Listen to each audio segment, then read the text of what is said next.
Hello అండి, welcome to అమ్మ వంటిల్లు. ఈరోజు వీడియోలో టేస్టీగా 10 నిమిషాల్లో మ్యాగీ చేసినంత ఈజీగా ఈ రెసిపీ తయారు చేసుకోవచ్చు. లంచ్ బాక్స్లోకి పిల్లలకి మార్నింగ్ బిజీలో చేయడానికి బాగా ఉపయోగపడుతుంది.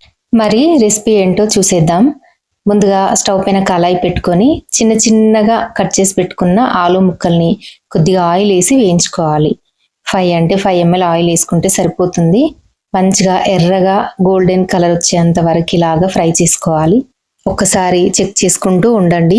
ఆలు ముక్కలు మంచిగా ఉడికినాయా లేదా, క్రిస్పీగా కొద్దిగా క్రంచీగా అవుతాయి. లోపల సాఫ్ట్గా పైన క్రిస్పీగా ఉంటాయి అన్నమాట. అలా వచ్చేంత వరకు ఫ్రై చేసుకున్న తర్వాత ఒక పక్కకి అలా ఆలు ముక్కల్ని జరుపుకొని అందులోనే మరి కొద్దిగా ఆయిల్ వేసుకొని జీలకర్ర, సన్నగా కట్ చేసి పెట్టుకున్న ఒక్క పచ్చిమిర్చి, సన్నగా కట్ చేసి పెట్టుకున్న చిన్న ఉల్లిపాయ ముక్కలు వేసుకొని కొద్దిగా పసుపు, అలాగే కొద్దిగా అల్లం పేస్ట్ వేసుకోండి. అల్లం వెల్లుల్లి పేస్ట్ వేసుకొని అంతా ఒకసారి కూడా బాగా కలుపుకోవాలి.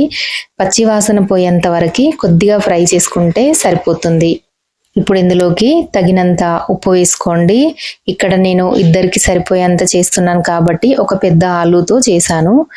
ఇద్దరికి సరిపోతుందన్నమాట మంచిగా మనం చేసే ఈ రైస్ అన్నది.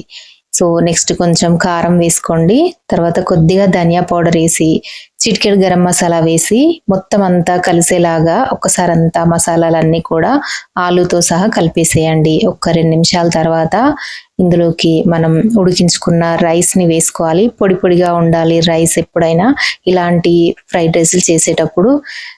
సో ఇప్పుడు అంతా ఒకసారి అంతా బాగా కలుపుకోవాలి.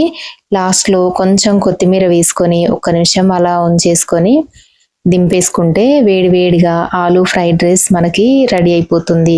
సూపర్ టేస్టీగా ఉండే ఈ రైస్ తప్పకుండా ట్రై చేయండి. మీ పిల్లలకి లంచ్ బాక్స్లో పొద్దున హడావిడి లేకుండా చేసి పెట్టండి. ఈ వీడియో నచ్చితే లైక్ చేయండి, ఛానల్ని సబ్స్క్రైబ్ చేయండి. మరిన్ని వీడియోస్ కోసం మన ఛానల్ని ఫాలో అవ్వండి. Thanks for watching.